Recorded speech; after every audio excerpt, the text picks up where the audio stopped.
Mesdames, Messieurs, bonsoir. Bienvenue à cette grande édition d'information sur la télévision Labari. L'ancien secrétaire général de l'Union des scolaires nigériens USN, également responsable de l'association Debout Niger, Anas Jibrilla, a été arrêté en ce début de soirée même par les forces de l'ordre. Détail avec son grand frère Abdul Wahab Ousmane Jibrilla. Anas Jibrilla, c'est mon frère. Et comme de coutume, les gens se rendaient visite. Il est venu prendre du thé ici chez moi. J'étais sorti pour leur chercher de quoi manger, avec la présence d'un oncle qui était assis. Quand ils ont sauté à travers le mur, puisque ici, il y a le crochet comme main. Donc je suis le seul dans la concession. Quand ils ont sauté à travers le mur, ils sont rentrés. Quand ils sont rentrés, c'était en mon absence. Tous ceux qui se sont dit, c'était en mon absence. Mais moi, ce qui m'étonne, faire une répression dans la concession, d'où celui qui a été arrêté, ce n'est pas sa concession, dans ma chambre. Je peux vous faire voir. Ce n'est pas normal. Nous sommes dans un état de droit. L'état de droit, c'est quoi? L'état se constitue par des règles et des lois. Et c'est aux hommes de traiter ces règles et les lois. Il a été enlevé. C'est ce que je veux dire. Il a été enlevé. C'est la frustration dans nos concessions, dans nos chambres. Moi, ce genre de situation, j'interpelle l'autorité à savoir qui a eu l'existence de l'autorité avant celui qui est en train de l'exercer. Il y a eu des comportements, il y a eu le respect des règles et des lois que les hommes doivent respecter d'abord avant d'être dans l'État. Une fois dans l'État, tu dois te faire comprendre toi-même que tu as le pouvoir de savoir gérer et la contrôler. Et le respect mutuel de la personne. La personne ne peut pas penser, ou le pouvoir ne peut pas penser qu'il a le pouvoir, qu'il faut rentrer dans les chambres des uns et des autres. Ça, c'est pas un bon comportement. Et surtout, les agents de l'ordre. Ils n'ont pas tenu un comportement professionnel. Un comportement professionnel, c'est clair. Si vous voulez arrêter une personne, c'est une convocation d'abord. Il a un chef, chercher à savoir là où il est. Nous sommes là pour construire notre État. Nous sommes là pour construire notre pays. Mais la manière ciblée, elle n'est pas un bon comportement. Ils ont sauté mon mur. Aujourd'hui, je détiens des petites ruminants. Je ne sais même pas là où ils se trouvent. Ils ont ouvert la porte, ils sont partis. Et on ne sait pas. On les interpelle. Tout ce qui les adviendrait, ils sont responsables. Début ce matin au Centre international de conférence Mahatma Gandhi de Niamey d'un forum international sur la stabilisation dans les zones de conflit et lutte contre le terrorisme insurrectionnel dans le Sahel central et le bassin du lac Tchad. Cette cérémonie d'ouverture s'est tenue en présence de plusieurs membres du gouvernement. Le compte rendu avec Balkissa Tahirou et Abdul Nasser Seydou. Stabilisation des zones de conflit et la lutte contre le terrorisme insurrectionnel dans le Sahel central et le bassin du lac Tchad. Tel est entre autres l'objectif de ce forum international organisé par la Haute Autorité à la consolidation de la paix avec l'appui financier du Programme des Nations Unies pour le développement PNUD. Occasion saisie par la coordinatrice résidente des systèmes des Nations Unies au Niger de mettre l'accent sur l'insécurité dans le Sahel central et le bassin du lac Tchad. La triste réalité nous rappelle l'urgence des actions de protection des populations marginalisées et tourmentées par les effets des crises sécuritaires et sanitaires qui leur sont imposées aujourd'hui. La protection des populations vivant dans la psychose de l'insécurité et de la peur et en situation de déplacement permanent nécessite notre pleine attention. Leur protection physique, la protection de leur système de production, mais aussi la protection de leurs droits humains. Présent pour la circonstance, le président de la Haute Autorité à la consolidation de la paix a par ailleurs élaboré une lutte efficace pour éradiquer le terrorisme insurrectionnel dans les zones de conflit. Pour vaincre le terrorisme insurrectionnel, les techniques de contre-terrorisme doivent être complétées par les leçons de la doctrine contre-insurrectionnelle. Celle-ci pose comme premier principe une claire définition des objectifs de la guerre, reconquérir et contrôler l'espace, protéger la population, rétablir l'administration dans toutes ses fonctions. L'objectif ici est de redevenir hégémonique au sein des populations. Cela implique quelquefois de réparer des injustices, de reconnaître les torts faits. Cela demanderait aussi un examen sans concession des politiques de l'État ayant conduit à la naissance et au développement de la dissidence. Pour sa part, le Premier ministre a également fait cas des défis sécuritaires à relever dans ces zones à risque. Le défi le plus saillant du moment est le défi sécuritaire avec la présence de groupes armés terroristes et criminels dans le Sahel central et le bassin du lac Tchad. Ces groupes disputent aux États le contrôle de régions entières, particulièrement en zone rurale. S'il arrive qu'ils organisent des attentats dans les capitales et principaux centres urbains, ils semblent surtout chercher à développer une stratégie d'ancrage au sein des populations dont ils s'efforcent d'obtenir l'allégeance. Ces groupes recrutent des intermédiaires pour l'extorsion et le prélèvement des fonds et instrumentalisent les conflits locaux pour se poser en protecteur de certaines franges de la population. À noter que ce forum international durera 2 jours, 2 jours au cours desquels des thématiques seront débattues, à savoir la stabilisation dans les zones de conflit et la lutte contre le terrorisme insurrectionnel. Et puis, je vous donne lecture de ce communiqué de presse de la Commission nationale des droits humains CNDH relatif aux attaques de Dareidei et de Tilia. La Commission nationale des droits humains CNDH a appris avec consternation les attaques lâches et barbares sur des populations civiles à Dareidei, département de Banibangou, région de Tillabéri, et à Tilia, région de Tawa, respectivement le lundi 15 mars et le dimanche 21 mars 2021. Ces 2 attaques totalisent 202 morts, un bilan macabre dans un intervalle de 6 jours seulement. Face à cette escalade de violence extrême caractérisée par des atteintes graves aux droits humains, particulièrement les droits à la vie, à l'intégrité physique, à l'alimentation, que rien ne serait justifié. La CNDH, profondément consternée, condamne avec fermeté toute tentative de déstabilisation de notre pays, d'où qu'elle vienne, et demande au gouvernement de mobiliser tous les moyens nécessaires afin de sécuriser les populations et leurs biens. Enfin, la Commission nationale des droits humains CNDH présente ses condoléances les plus attristées aux familles des disparus et souhaite un prompt rétablissement aux blessés. Fait à Niamey le 23 mars 2021, signé le professeur Khalid Ikri. Sorti ce matin au groupement d'instruction de Tondibia de 1442 soldats du contingent 2020. Ces jeunes recrues viennent renforcer les capacités opérationnelles de l'armée nigérienne qui fait face à une situation d'insécurité grandissante. Le résumé avec Adam Soumana et Ibrahim Abdou. Ils sont au nombre de 1442 recrues, au rang desquels 164 éléments féminins du contingent 2020 à être présentés aux couleurs nationales par cette cérémonie solennelle. Un moment de vive émotion après 5 mois de formation qui ont permis à ces jeunes de tous les horizons du pays d'apprendre les techniques liées au métier de soldat. Le groupement d'instruction de Tondibia, symbole par excellence de l'unité nationale et dévoué depuis sa création, a inculqué le savoir et le savoir-faire indispensables au noble métier du soldat, que ces jeunes appelés originaires de toutes les régions du Niger et issus de toutes les couches sociales ont choisi d'exercer.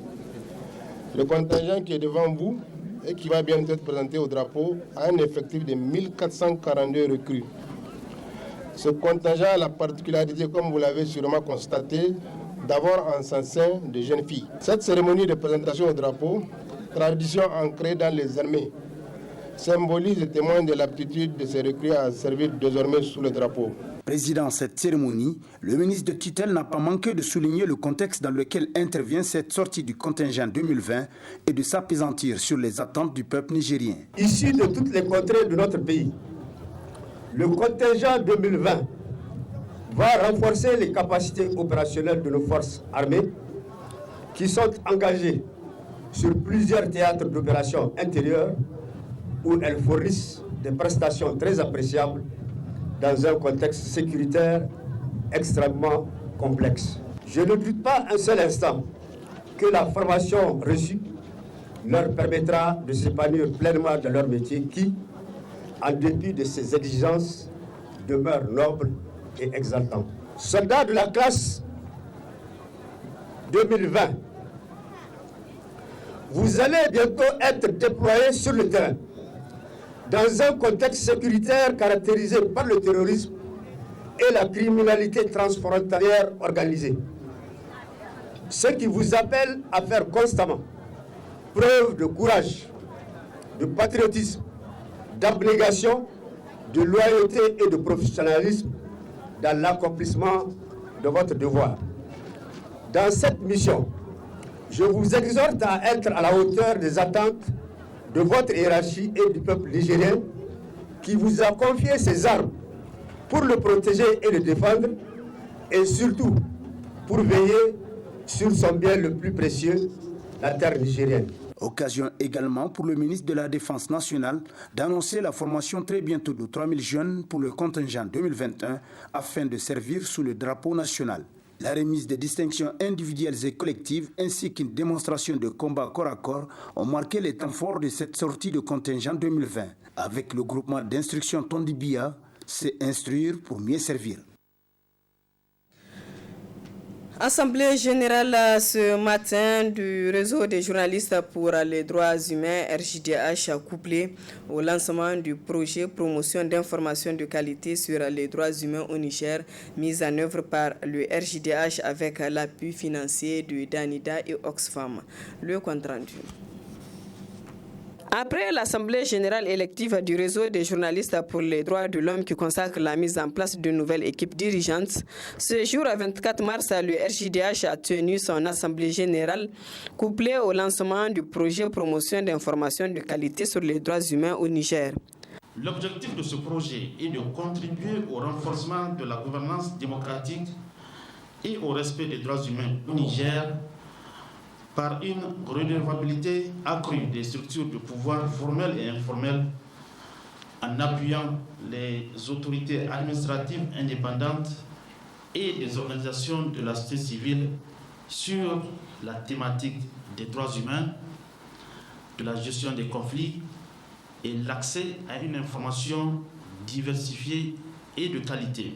L'appui danois au RJDH nous a permis également de renforcer les capacités opérationnelles, techniques et managériales de notre structure et de ses membres. C'est pourquoi j'adresse mes vifs remerciements à l'ambassade royale du Danemark pour cet appui financier, mais aussi aux responsables de Oxfam et aux membres de l'équipe technique pour la confiance placée au RJDH et pour leurs conseils. En tant que partenaire de mise en œuvre du projet Gouvernance démocratique et droits humains, le RJDH mettra tout en œuvre afin que les résultats attendus de ce projet soient atteints. Le président sortant du RJDH, Abdraman Ousmane, l'un des fondateurs du réseau, a d'abord retracé l'histoire du RJDH avant d'énumérer les points qui ont marqué cette structure. La première chose, c'était la création de la maison de la presse. Le RJDH a joué un rôle important aux côtés de 7 autres associations socio-professionnelles pour que la maison de la presse, en tant que cadre fédérateur des organisations socio-professionnelles des médias, voit le jour. La deuxième chose, c'est la dépénalisation des délits de presse. Quand nous avons créé le RJDH, nous étions la seule organisation socio-professionnelle des médias qui a mis dans ses statuts comme objectif, un des objectifs, contribuer à la dépénalisation des délits de presse au Niger. Et il a fallu 10 ans de plaidoyer, 10 ans de lobbying, 10 ans de pression pour que nous puissions arriver à atteindre cet objectif à travers l'ordonnance 2010-35 du 4 juin 2010 qui a consacré la dépénalisation des délits de presse. Troisième élément important, le RJDH a publié systématiquement chaque année un rapport sur la situation de la liberté de la presse au Niger. Pour le rapporteur général de la Commission nationale des droits humains, CNDH, la nouvelle équipe doit être à l'écoute des anciens dirigeants pour hisser haut le RJDH. Permettez-moi de saluer la vision et le sens élevé du partage des deux anciens dirigeants et pionniers du RJDH, en l'occurrence le président Abdraman Ousmane et le secrétaire général Seydou Arji. Je connais bien ces grands hommes dans la vie associative du Niger pour leur engagement et leur indépendance d'esprit sur les questions des médias en particulier et des droits de l'homme en général.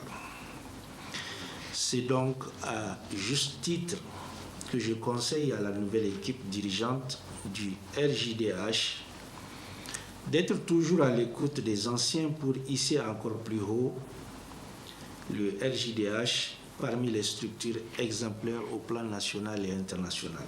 Pour sa part, la CNDH appuiera toute démarche du RJDH allant dans le sens de la promotion des droits humains et du renforcement des capacités des journalistes nigériens.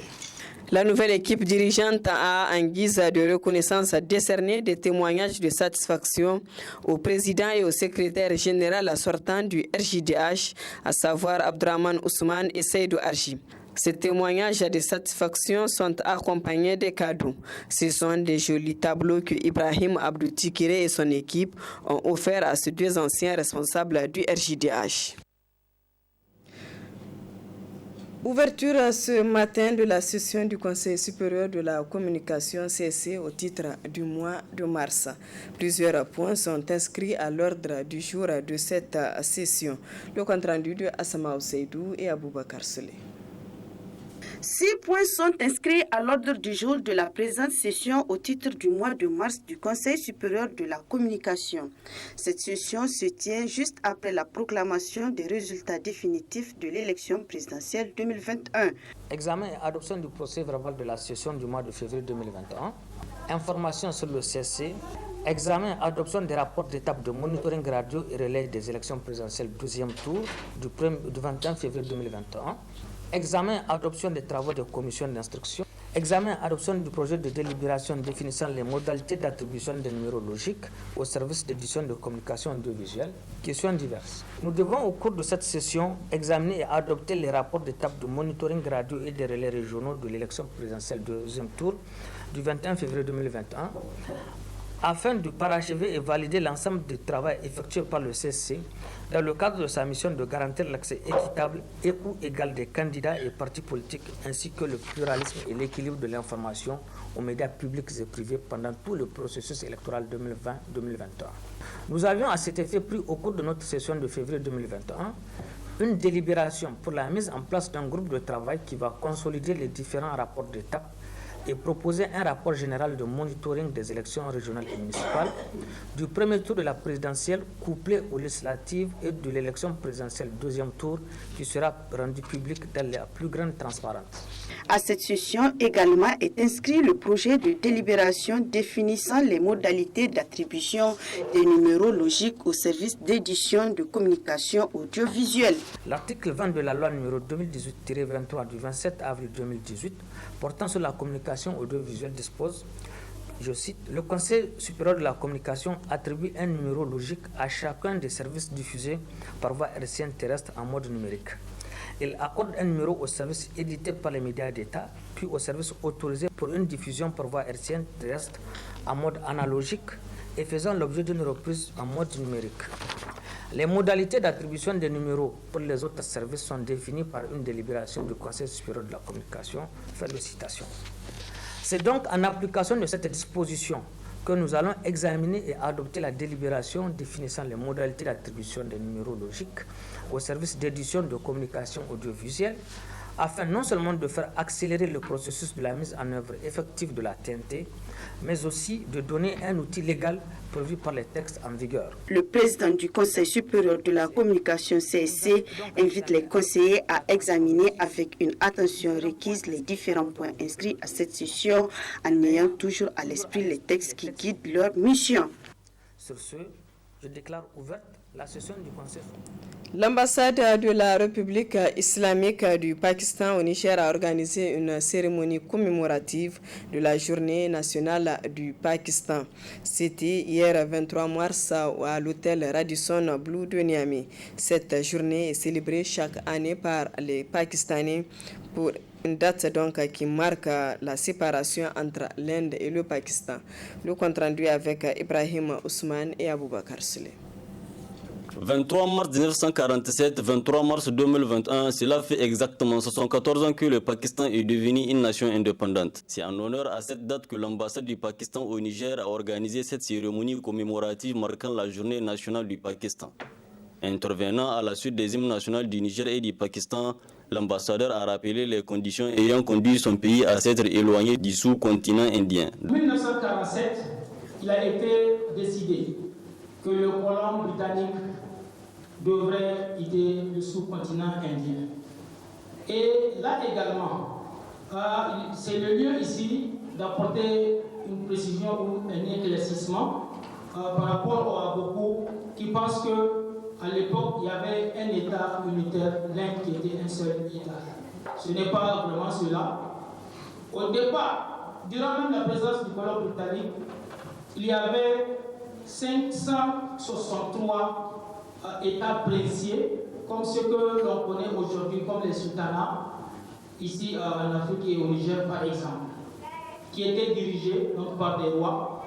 Et selon les accords de la partition, donc, il a été convenu qu'en fonction de la confession, de la majorité de la population, les populations devraient soit rejoindre l'Inde, soit rejoindre le Pakistan. C'est-à-dire, les territoires où la majorité de la population est de confession hindoue devraient rejoindre l'Inde, et dans les territoires où la majorité de la population est de confession musulmane, ces populations-là devraient rejoindre le Pakistan. En présence des membres du gouvernement et des représentants diplomatiques, M. Suroui n'a pas manqué de mentionner les bonnes relations de coopération qui lient le Pakistan au Niger, rappelant ainsi un certain nombre d'accompagnements apportés. Le Niger et le Pakistan ont toujours entretenu de cordiales relations de coopération bilatérale, et ce, depuis l'indépendance du Niger en 1960. Le Pakistan a été parmi les tout premiers pays à reconnaître le Niger comme un État indépendant et libre et à adresser toutes ses félicitations au leadership de la République du Niger à l'époque. Depuis mon arrivée ici au Niger en février 2019, donc je n'ai cessé de participer activement dans plusieurs activités en vue de renforcer ces relations de coopération déjà existantes et en vue de les élever à un niveau plus excellent, notamment sur le domaine humanitaire. S'en était suivi la séance du coupure du gâteau à l'issue de laquelle un cadeau a été offert au professeur Khalid Ikri, invité d'honneur de la cérémonie. Le Pakistan, comme vous le découvrez depuis l'arrivée de l'ambassadeur qui est actuellement avec nous,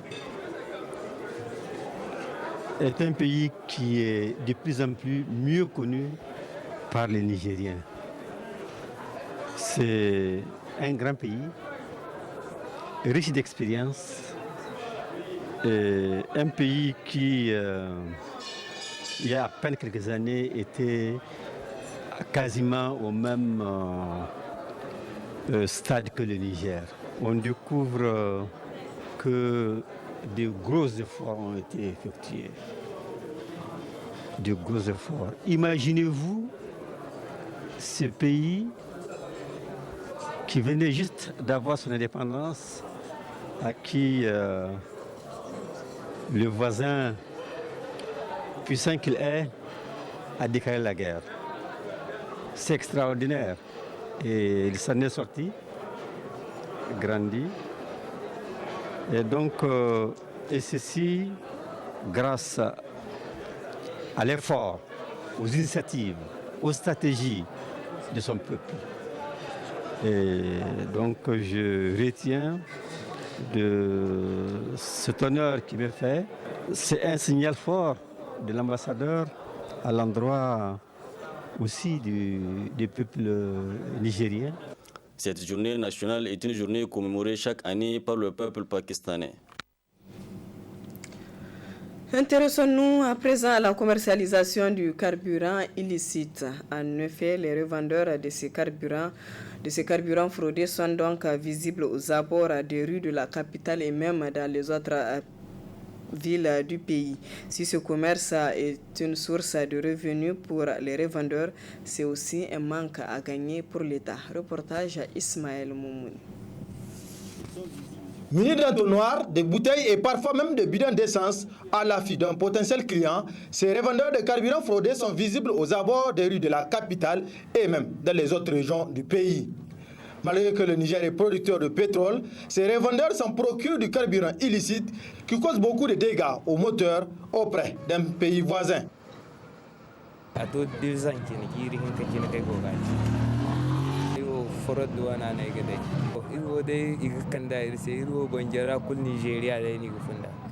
fait 2 ans que j'exerce ce métier.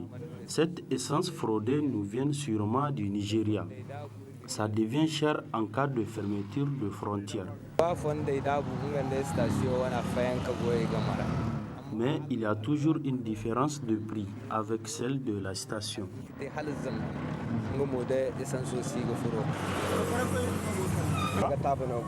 Nos fournisseurs transportent les bidons en moto et nous les prenons à 7500 francs le bidon. Je ne peux pas aller les transporter moi-même parce que c'est trop difficile et je vends à peu près 30 bidons par jour.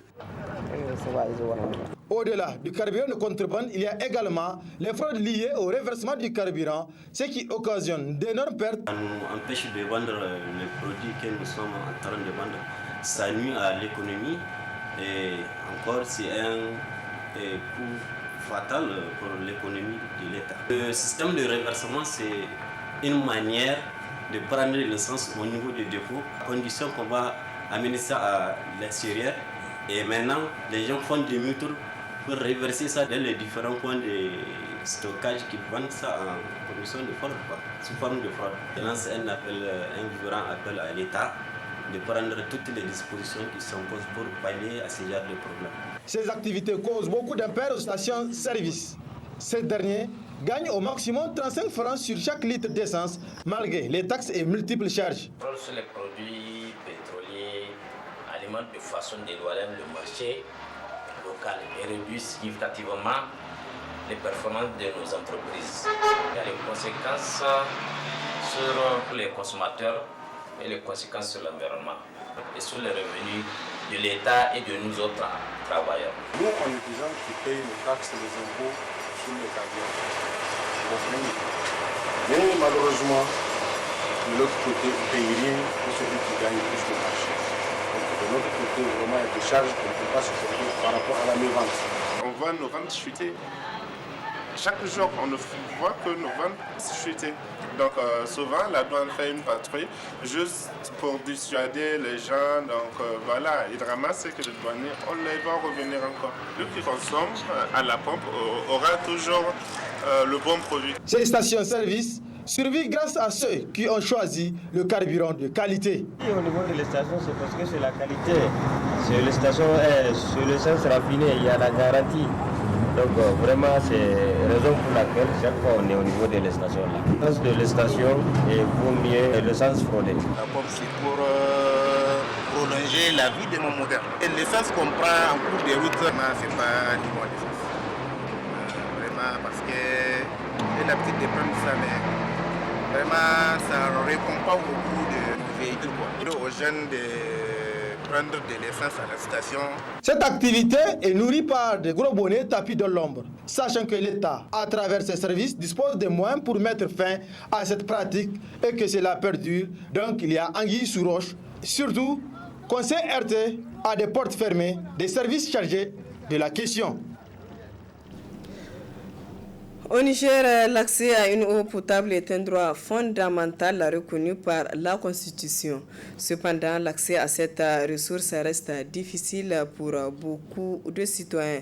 Quelles en sont les raisons? Éléments de réponse dans ce reportage du studio Kalangu. La première raison, c'est la nature géologique de notre sol. Quand je prends le cas de, par exemple, Tawa, Tawa est battu sur une zone de socle granitique avec des profondeurs assez énormes, parce que faire un forage dans la région de Tawa relève d'un véritable travail de combattant. Les forages sont à 500, 1000 mètres jusqu'à 1200 mètres de profondeur, ce qui ne favorise pas évidemment l'accès à l'eau potable parce qu'il faut mettre beaucoup de moyens. Le cas de Zender également, c'est des sols granitiques, ce qui fait que ça ne favorise pas la recharge rapide de la nappe. L'État n'a pas de moyens pour forer jusqu'en profondeur pour avoir de l'eau potable. À Zender, on dit qu'il n'y a pas l'eau. Non, ce n'est pas vrai. Il y a de l'eau potable, mais on n'a pas le moyen nécessaire d'aller en profondeur parce que c'est une zone de cailloux. Les cailloux, en tout cas, qui sont très solides, qui ne sont pas comme celui d'Agadez. Quand tu prends le cas effectivement des zones insulaires, c'est les régions du fleuve. Elles sont à côté de l'eau, mais elles ont soif. Parce que les zones insulaires sont des îles et qu'on n'a pas de moyen de faire de ponts.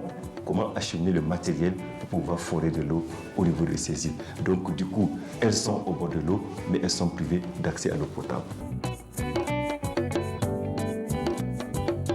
Les zones rurales, elles ne sont pas couvertes par le réseau de la Seine parce qu'il n'y a pas de forage. Vous savez que l'eau est divisée en deux parties.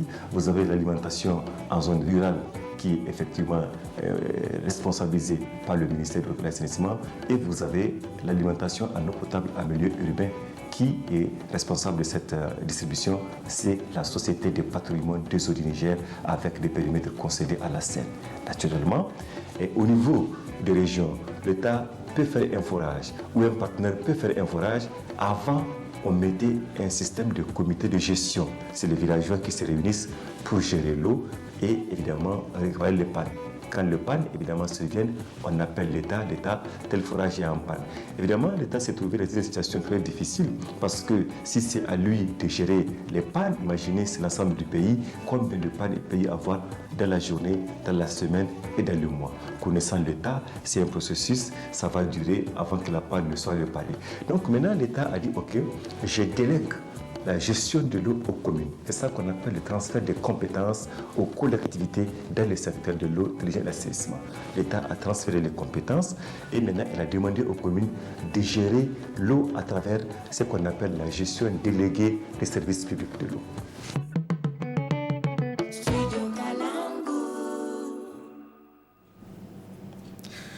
Comme chaque semaine, nous en venons à notre rubrique chronique juridique. Elle porte sur la perquisition, un thème développé par Maître Amani Mustafa, avocat à la Cour, également membre de l'Association des jeunes avocats du Niger. Très bonne réception.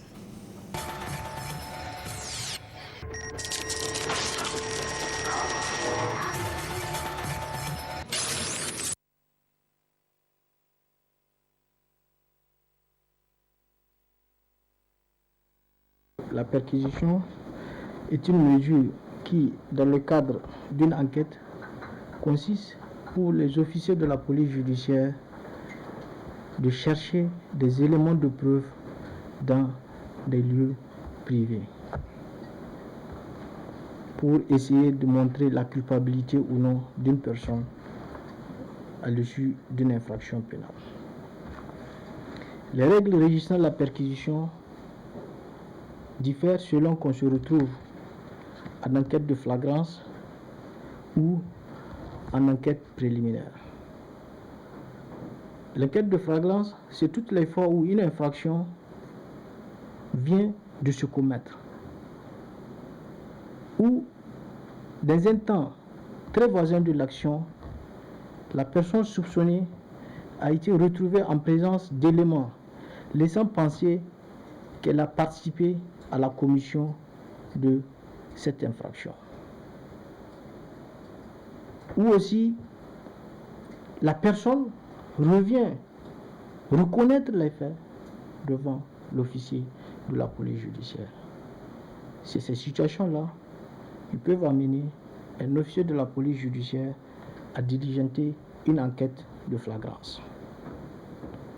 Et toutes les fois où la nature du crime est telle que la preuve en puisse être acquise que par la saisie des papiers, documents, objets, à la possession des personnes qui paraissent avoir participé au crime ou détenir les objets relatifs aux faits incriminés, on dit l'officier de la police judiciaire se transporte sans désemparer sur le champ alors au domicile de ces personnes pour y procéder à une perquisition dont il dresse un procès verbal. Donc, vous allez comprendre que ce n'est pas n'importe qui peut se lever, tout policier ou tout garde ou tout gendarme qui soit, pour aller perquisitionner. Il faut que cette personne qui va procéder à la perquisition ait la qualité d'officier de police judiciaire. C'est l'article 16 de notre code de procédure pénale qui a fait ressortir ces personnes-là qui ont la qualité d'officier de police judiciaire. Les règles régissant cette perquisition sont tout autant définies par la loi. Pour faire une perquisition, toujours en enquête de flagrance, eh bien, la perquisition est faite en présence de la personne au domicile duquel l'opération a lieu. Il faut forcément la présence de cette personne. On dit en cas d'impossibilité, si la personne ne peut pas, pour des raisons techniques, pour des raisons matérielles, se présenter à son domicile pour que cette perquisition se fasse à sa présence, l'officier de police judiciaire qui se trouve être sur le lieu doit l'inviter à désigner un représentant pour assister à cette perquisition. Si cette condition ne peut aussi être remplie, eh bien, on dit l'officier de police judiciaire doit désigner 2 témoins. Mais la condition aussi, c'est que ces 2 témoins ne doivent pas être sous son autorité.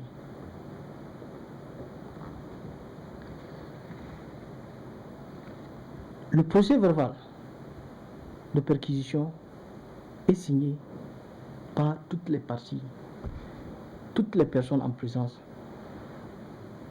Si c'était la personne au domicile de laquelle l'opération a lieu, la personne doit apposer sa signature. Si c'était son représentant, la personne doit apposer sa signature. Si c'était les 2 témoins désignés par l'officier de police judiciaire, ces personnes doivent aussi apposer leur signature. S'il y a refus de mentionner, d'apposer leur signature après avoir participé à l'opération, mention de ce refus doit être portée au procès verbal. Maintenant, on dit, si pour des raisons de nécessité, l'officier de police judiciaire doit constater une infraction, eh bien, on dit, il peut faire recours à toute personne qui a les compétences. Il se peut que l'officier n'a pas la compétence dans tel ou tel domaine en rapport avec l'infraction dont l'enquête de flagrance est en cours, eh bien, conformément à la loi, l'officier de police judiciaire peut faire recours à toute personne qui a la compétence. Toutes ces opérations ci-dessus citées doivent intervenir dans un temps bien déterminé, dans des horaires bien déterminés. La réponse a été donnée par l'article 54 de notre code de procédure pénale. On nous dit les perquisitions et les visites domiciliaires ne peuvent être commencées avant 5 h du matin et après 21 h. C'est extrêmement important. Ce n'est pas parce que la personne est soupçonnée d'avoir participé à une infraction ou bien d'avoir commis une infraction qu'on va essayer de violer la quiétude de cette personne-là. Au-delà de la commission de l'infraction, la personne reste un être humain qui a des droits inaliénables. Le respect, c'est ce qu'on appelle le respect de la vie privée. Parce que d'habitude, les perquisitions s'opèrent dans des lieux privés, soit un domicile, soit un bureau à usage professionnel, ainsi de suite. Ça, c'est le principe. De 5h à 21h. On ne peut pas... C'est l'intervalle qu'on peut opérer des perquisitions. À côté du principe, il y a 2 exceptions prévues par la loi. La première situation, c'est lorsque le chef de famille requiert l'officier de la police judiciaire pour venir à son domicile pour faire une perquisition ou pour faire des constatations. Eh bien, dans cette situation, le respect des horaires là vont sauter. Parce que c'est le chef de la famille qui se trouve être le propriétaire de la maison qui demande à l'officier. Donc c'est ça, on appelle une réclamation provenant de l'intérieur de la maison. La deuxième situation, c'est les exceptions prévues par la loi. Il y a plusieurs exceptions prévues par la loi. La première situation, c'est en matière de terrorisme. Eh bien, en la matière, c'est l'article 605.6 de l'ordonnance numéro 2011-13 du 27 janvier 2011 qui nous dit « Les officiers de police judiciaire agissant en matière de lutte contre le terrorisme peuvent procéder à des perquisitions domiciliaires et à toute saisie en cas de présomption d'existence d'indices en relation avec une entreprise terroriste. » C'est ça la condition.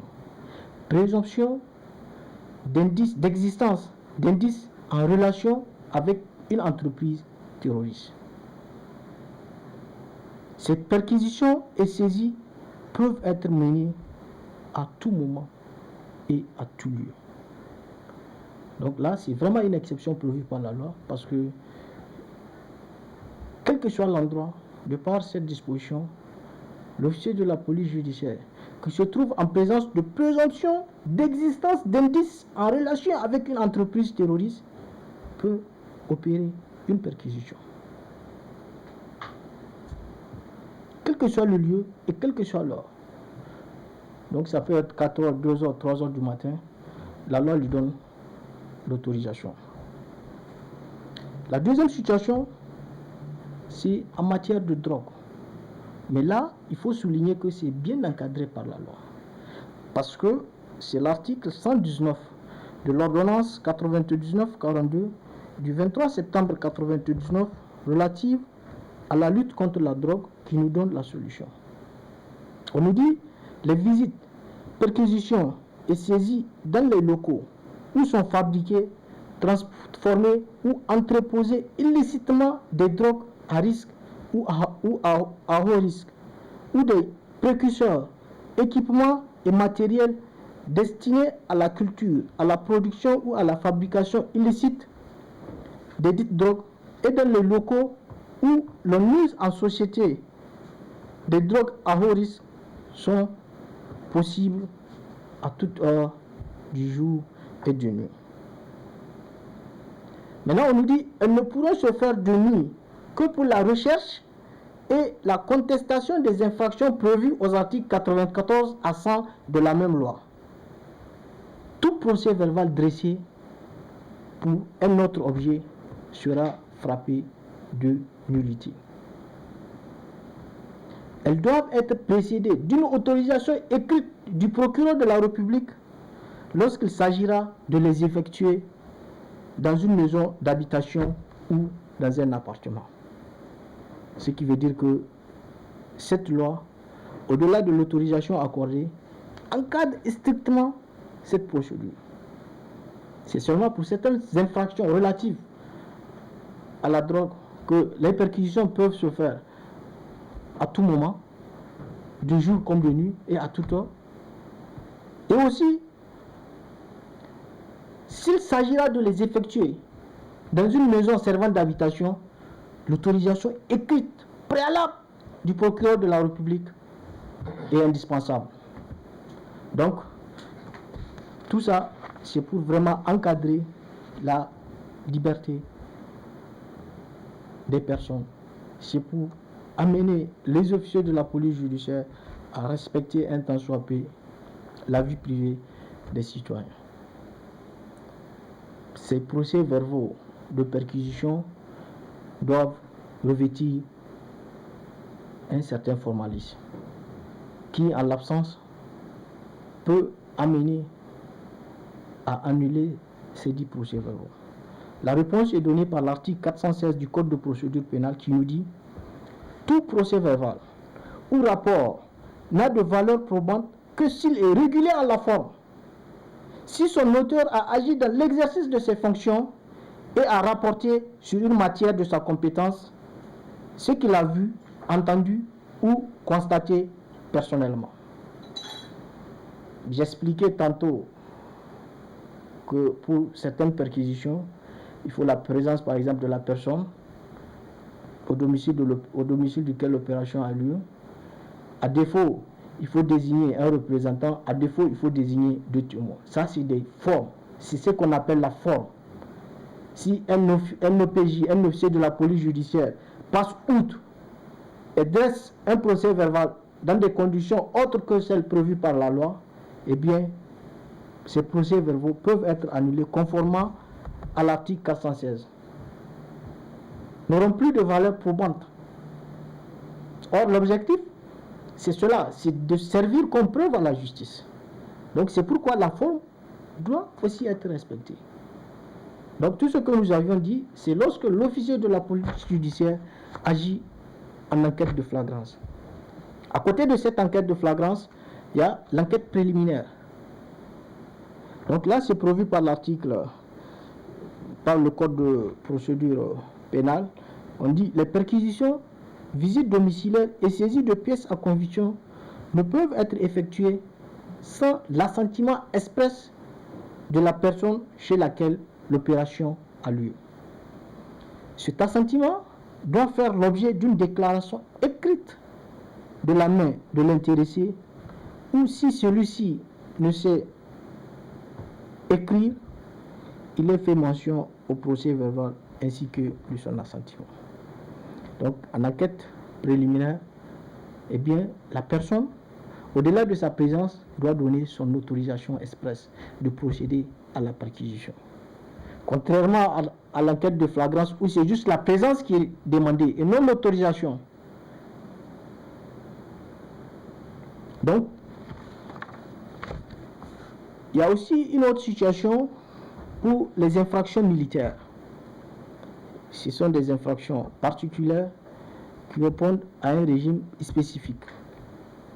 Lorsque les officiers de police judiciaire militaire sont appelés, hors le cas de crimes et délits flagrants, à procéder à un constat ou à une perquisition dans des établissements ne dépendant pas du ministère chargé de la Défense ou dans une propriété privée où il a été commis un crime ou un délit relevant de la compétence de la juridiction militaire, il adresse à l'autorité judiciaire civile leur réquisition tendant à obtenir l'entrée dans ces établissements ou propriétés privées.